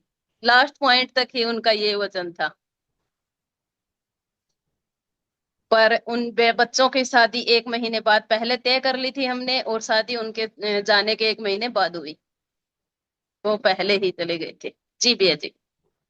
जी नीतू महेश्वरी दीदी, आप भी रखी लो अपना सब। नीतू महेश्वरी दीदी। हाँ जी भैया, वंदे मातरम। भैया मेरे परिवार में तो लाइन ही लगी थी ससुराल वाले की। सबसे पहले तो मेरी ननन थी, उनके तो बोन मैरो में था कैंसर। तो उस वक्त तो कोई, हम घर वाले गाइडेंस भी दिए थे कि एलोपैथिक में तो बिल्कुल भी नहीं जाना है, अपने को होम्योपैथिक की तरफ ही जाना है, लेकिन उनको विश्वास नहीं था। एलोपैथिक ट्रीटमेंट करवाए और लास्ट में ये हुआ कि ऑपरेशन ही करवाए। ऑपरेशन करवाने के बाद 6 महीने में तो ऐसे खड़ी हुई कि जैसे कि पहले जैसे दिखने लग गई थी। और 6ठा महीना पूरा हुआ नहीं था कि वो धीरे धीरे धीरे धीरे ऐसे ढल गई, पूरा बिस्तर ही पकड़ ली। और लास्ट मिनट में ऐसा हालत हो गया कि उनके मांस के टुकड़े गिरने लग गए थे। एक एक मांस के टुकड़े गिरने लगे थे, उनको मतलब हाथ लगाने लायक नहीं बची थी वो। उनका ऐसा दर्दनाक मौत हुआ। उसके बाद मेरे ससुर जी, उनके तो खैर लास्ट लास्ट स्टेज में मतलब ये ब्रेन स्ट्रोक होने के बाद सारे ऑर्गन्स फेल हो गए थे, तो लास्ट मिनट का ही था, तो उनको तो डॉक्टर ही बोला कि आप लोग घर पे सेवा करें। फिर नेक्स्ट उनके बाद मेरे जेठ जी आए, और जेठ जी को लीवर कैंसर था, लेकिन एलोपैथिक ट्रीटमेंट कोई नहीं किया। हम होम्योपैथिक में ही गए, बेड रिडन भी हो गए थे, सारी सेवाएं की हम लोग ने, लेकिन वो होम्योपैथिक करवाते करवाते साल भर ही निकाल पाए। उसके ठीक 1.5 साल बाद मेरी जिठानी लंग्स कैंसर में 6 महीने के अंदर ही दम तोड़ दी थी। होम्योपैथी की चल रही थी उस वक्त, तो न स्वमूत्र न कोई में, हमें तो कोई आइडिया भी नहीं था, और कुछ आइडिया भी होने से भी मेरी तो कोई सुनता नहीं। अभी तो मैं कम से कम मैं परिवार में अपने ढंग की कुछ बोल सकती हूँ कि हाँ ऐसे कर लो। बाकी अब तक तो यही हिस्ट्री रही है। अब मेरी छोटी वाली ननद को प्रॉब्लम है। मैं तो खुद दिल से चाहती हूँ कि वो ऐसा कुछ ट्रीटमेंट करे, लेकिन उन लोग भी एलोपैथिक में ही है भैया। तो मेरा तो जोर नहीं चलता वहां पर। जो पॉसिबिलिटी है वो मैं बता देती हूँ। बताइए भैया। जी दीदी, आपका नहीं मेरा भी नहीं चलता। ठीक है भाई, साफ सी बात है ये। सबका सबके घर घर देखा एक ही लेखा है। लेकिन चेहरे से आप समझ सकते हो कि क्या स्थिति होती है। कोई व्यक्ति किसी का भला चाहता हो और उसका सच में भला चाहता हो और सामने वाले से रिस्पांस ना मिलता हो, तो कहते हैं ना, आटे के बीच में पिसते रहते हैं। मतलब उसे दुखी भी नहीं देखना चाहते। और तो सिर्फ हमारे पास दुआएं के अलावा और कुछ नहीं होता कि भगवान उसको सद्बुद्धि दे, या उनकी हम मतलब हम वो मतलब कम शब्दों में बोलो कि हम वो शख्स हैं कि जिस चीज से हम लोगों को नफरत कराना सिखाते हैं, उसी चीज की दुआ मांगते हैं कि भगवान उसको ठीक कर दे। मतलब हमें आयुर्वेद को जीवित करना है, रसोई घर को जीवित करना है, सरल चिकित्सा पद्धतियों को जीवित करना है। लेकिन जब जब अपना करीबी वहीं जाके जहर वाली दवाओं को खा के ठीक होना चाहता है, तो उस वक्त हमारी दुआएं भी यही रहती है कि उसको दवा लग जाए। उस वक्त किसी की ये नहीं होती कि वहां से केस खराब हो जाए, वो बिगाड़ जाए तो ये मेरे पास आए। ऐसा भूल सपने में भी नहीं आता। मतलब तो ये समझो कि हम किस परिस्थितियों में गुजर रहे होते हैं। खैर 11 बजे की मीटिंग में जानेंगे। बहुत वो सारी चीजें, एक मैं अपने अपने स्तर पे बताऊंगा कि अगर मेरे पास मुझे कैंसर हुआ तो मैं क्या करूंगा। ठीक है, जब तक तो मतलब मुझे जो अगर मुझे हुआ तो मैं क्या करूंगा। दूसरे को हुआ वो तो मानेगा तब ना होगा। जब मानेगा ही नहीं तो करेगा क्या भाई।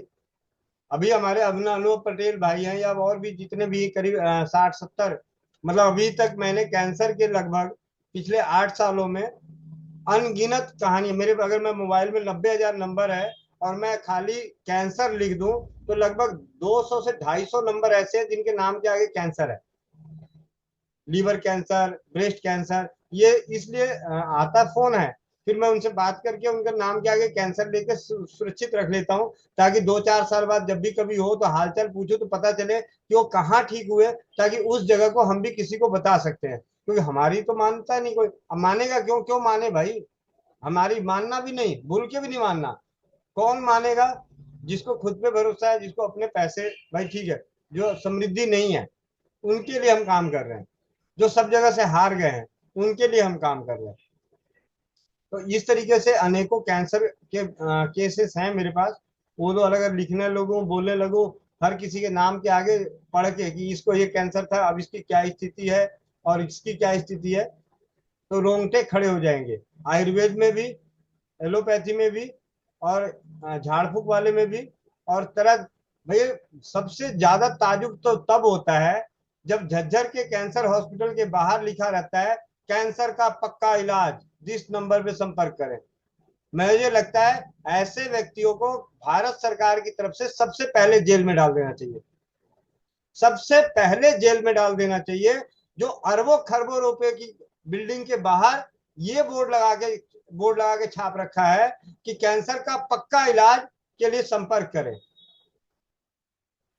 क्योंकि वहां से होता है झूठ और फरेब का फैसला। मतलब भाई कैंसर के बाहर बहुत बड़े हॉस्पिटल, आपको अगर करना ही था ना तो उसी हॉस्पिटल के बाहर 500 लोगों को खड़ा कर देते कि मैंने कैंसर ठीक किया, ये रहे 500 लोग, बात करो इनसे।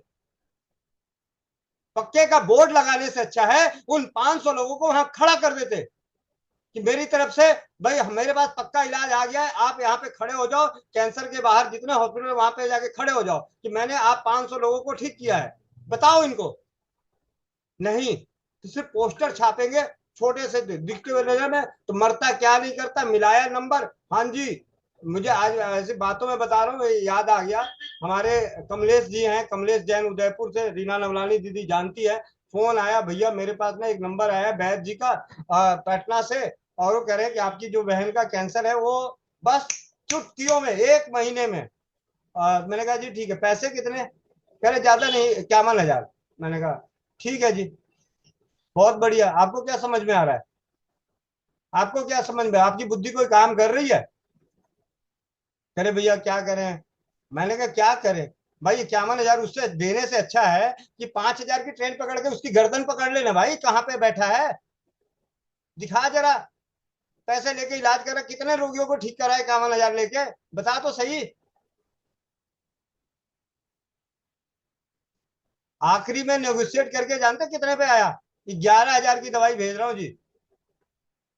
ये है सोशल मीडिया के मतलब वो, जहां कैंसर कोई व्हाट्सएप ग्रुप में लिख ना दे तो चील की तरह नजर बैठाए रहते हैं। खैर ऐसी बहुत सारी कहानियां, बहुत सारी बातें हैं, लेकिन सच्चाई यही है कि जो लिखता है कि इस रोग का पक्का इलाज, उसको चाहिए तिहाड़ जेल। साफ सी बात, या तो तिहाड़ जेल में जा, नहीं तो 500 लोगों को लाके खड़ा करके दिखा कि 500 लोग तुम्हारे से तुम्हारी एक ही दवा से 500 लोग ठीक हुए हैं, या एक ही पद्धति से 500 लोग ठीक हुए हैं। भाई ये 140 करोड़ में 500 तो ठीक कर दे, तब तो तुझे मानो। तो ये बात है, सिर्फ ये चौपाल है। चौपाल पे मैं बात कर रहा हूँ उन तरीकों से जिस तरीके से पुराने जमाने में बाप दादा बैठ के बातें करते थे। मैंने कई ऐसे चौपाल में अपने बाप दादाओं को हमारे चबूतरे पे ये कहते हुए सुनता था, अबे कहाँ पागलों के चक्कर में पड़ गया भाई, जब ये इतना ही बड़ा होता तो अपने बच्चे को ना बचा लेता, उसको नहीं हो जाता, उसको उसी के गांव में तो सारी चीजें हो रखी है। तू कहाँ है? अबे तू कौन से वकील के पीछे चला जा रहा है? मतलब ऐसे वहां जैसे गांव में कभी कोई बात होती है कि ये फलना हो गया, ये हो गया, फैसला लेना है, ये करना है, तो चौपाल में जो बुजुर्ग लोग होते थे वो अपने जीवन के अनुभव के आधार पे बताते थे, यही बातें बोलते थे। भाई थोड़ी सी तो बुद्धि लगा ले भाई। जबकि पहले के बुजुर्ग तो पढ़े लिखे भी नहीं थे, बिल्कुल ही पढ़े लिखे नहीं थे। वो तो दिमाग मतलब उनका दिमाग तो बहुत तीव्र होता था, दिव्य दृष्टि, तीसरी आंख से पहचानते थे। भाई भाषा हमारे यहाँ बिहार में कहावत है, जो बिहारी होंगे ना, बुरा मत मानना, जादवों को कहा जाता है कि घुटने में बुद्धि होती है। जादवों को बिहार में कहा जाता है घुटने में बुद्धि होती है। जब 60 साल के हो जाते हैं तो क्योंकि पूरी जिंदगी मेहनत करता है, मेहनत कर करके घुटने खराब कर लेता है, फिर लंगड़ाता रहता है, तब उसकी बुद्धि निकलती है। फिर वो बेटे को कहता है भाई इतनी मेहनत मत कर भाई, बीमार पड़ जाएगा, घुटने पकड़ लेगा। जबकि उसका बाप दादा पहले बोला था उसको, तो तब भी नहीं वो बुद्धि आती, वो आती तभी जब वो पड़ती है। खैर एनीवे, रेखा दीदी आपके साथ 5 मिनट बात करते हुए चौपाल को अंत करेंगे। जी दीदी। वंदे मातरम भैया जी, वंदे मातरम सभी को। भैया जी पटना में गर्दनी बाग में मेरे से भी 2.5 लाख रुपया मांगा था कैंसर ठीक करने के लिए। एक वैद्य है जो 2.5 लाख रुपया मांगा था, बोला था कि 10 दिन में आपको ऐसे रिजल्ट दे दूंगा, 10 दिन में कैंसर खत्म हो जाएगा। 3rd स्टेज मेरा कैंसर था, और 40 दिन में जीवन भर आपको कैंसर नहीं आएगा। लेकिन हम तो विश्वास कर लिए थे, क्योंकि मेरे अंदर था कि हमको ठीक होना है। बट मेरे घर वाले ने बोले कि पहले जो कर रही हो उसका रिजल्ट लो। तो हमने जो ये नीम पत्ता, तुलसी पत्ता, गिलोई पत्ता, शीशम पत्ता जो सुबह से उठकर चिवा रहे थे, और योग सुबह 3 बजे से कर रहे थे, मेडिटेशन साधना, उसका रिजल्ट हम देखना चाह रहे थे। तो मेरा निगेटिव आया, तो फिर हमने वो वैद्य के पास दोबारा गया ही नहीं। हम तो गए वैद्य के पास, पूरा रिपोर्ट दिखाए, ऐसे चुटकी बजा के कहते हैं कि ठीक कर देंगे, 2.5 लाख रुपया लगेगा। हम सोचे 10-20 हजार लेगा, ठीक कर देगा। तो हम बोले 2.5 लाख क्या चीज का? तो कहते हैं 10 हजार में कैंसर ठीक होता है क्या? जाइए ठीक कर लीजिए, मरना है तो मरिए, कीमो रेडिएशन से कुछ होने वाला नहीं है। अब भैया जी मेरा फिर हम परसों जांच करवाए, हर 2-3 महीने पे जांच करवाते हैं, मेरा फिर निगेटिव आया है भैया जी रिपोर्ट। और हम अपने डाइट और स्वमूत्र और योगा ये सभी कर रहे हैं, कोई एलोपैथ मेडिसिन नहीं ले रहे हैं। हम तो टाटा को भी बाय बाय करके आ गए। टाटा गए थे, बम्बई टाटा, वहां से भी हमने ये ब्रैकेट थेरेपी सब डॉक्टर देने को कहा, हमने नहीं लिया। और मेरा एकदम 3rd स्टेज का कैंसर अभी एकदम पूरा निगेटिव है। रिपोर्ट पूरा निगेटिव है। जी दीदी। इसलिए सबको कहना चाहेंगे कि हर लोग योग करें और जितना भी प्राकृतिक से प्राकृतिक अपनाएंगे तो कैंसर जैसे, और ये सबसे बड़ा डर ये हमारे शरीर में है कि जो डर की भावना जिसके अंदर आ जाती है ना, तो छोटी भी बीमारियां बड़ी हो जाती है। हमने डरा नहीं, हमने लड़ा। और कोई मेरे सामने आके कहता है कैंसर, तो एकदम बोलते हैं तन के कि मेरे को कैंसर नहीं है, चाहे वो मेरे हस्बैंड हो, चाहे मेरे घर का कोई फैमिली हो, या बाहर का 501 रुपए 501 रुपए डाल दूंगी दीदी। वंदे और दीदी मातरम। आप ना योग करवाओ ना करवाओ, ऊपर नीचे हाथ करवाओ ना करवाओ, लोकल भाषा में मुंह तो पिलाई दो। हम अभी खुद ये 500 रुपए पतिदेव को दे देना कि आज चौपाल पे मैंने आपको बहुत अच्छे से पेश किया था, इसलिए 500 रुपए पकड़ो। हाँ बिल्कुल भैया, फोटो खिंचा के भेज देंगे। हाँ फोटो खींच के भेज दीजिएगा। हाँ भैया, बिल्कुल बिल्कुल, गलती हो गया हमसे, तो उसका बहुत बहुत धन्यवाद चौपाल दीदी। में भैया पहले भी 2-3 बहनों ने बोले थे, तो उनका आज कोई सीन नहीं था, मैं तो सिलाई में व्यस्त थी। अच्छा साहब है, वंदे चलिए मातरम जल्दी भैया। जल्दी कीजिए, घर से फोन आ रहा है, मुझे भी रोटी खानी है। 2 मिनट। मैं कल जिनकी बात की थी उनके घर आज जाके आई, पहले ही मैंने उनको ये शिवम मतलब स्वमूत्र वाला बोला। अभी प्रश्न ये है कि उन्होंने तुरंत मुंह बना लिया, उनकी बहू ने, सबने मुंह बना लिया, तो मैं उनको ऐसे कैसे कन्विंस करूं को कि वो स्वमूत्र लेना शुरू करे। एक 15 रुपए की किताब आती है गुड़िया, प्राग जी के नाम, प्राग जी हैं। हाँ 15 रुपए की होगी वो पुस्तक, उनके यहाँ ना बाई कोरियर गिफ्ट कर दो। अच्छा, पुस्तक का नाम क्या है? 1 मिनट। हाँ, ये है विज्ञान की कसौटी पर स्वमूत्र चिकित्सा, लेखक मूल गुजराती वैद्य प्राग जी मोहन जी राठौड़। ये बहुत ही पतली पुस्तक है। हाँ। और ये टेक्निक जो है ना, मैं आपको ऐसा बताऊं, ये टेक्निक मैंने कहीं पढ़ी थी, किसी किताब में ही पढ़ी थी कि अमेरिका में जो वाटर ऑफ लाइफ लिखने वाले थे आर्मस्ट्रॉन्ग, उनकी किताबें को ना हर कोई ऐसे किसी को बोलता नहीं था, जब देखता था सामने वाला बीमार है तो उसके यहाँ डाल आता था, तो फिर वाटर ऑफ लाइफ पढ़ता था तो अंदर पता ये तो अच्छा ये बीमारी ठीक हुई, ये बीमारी ठीक हुई है, तो पूरी किताब पढ़ते पढ़ते पता चला कि वो पीना ही शुरू कर देता था। ठीक है, और वो ठीक हो जाता था तो अगली बार उसने वो सोचा था मेरे को मिला है, अब उसका कोई जानकार तो उसके यहाँ डाल देता था।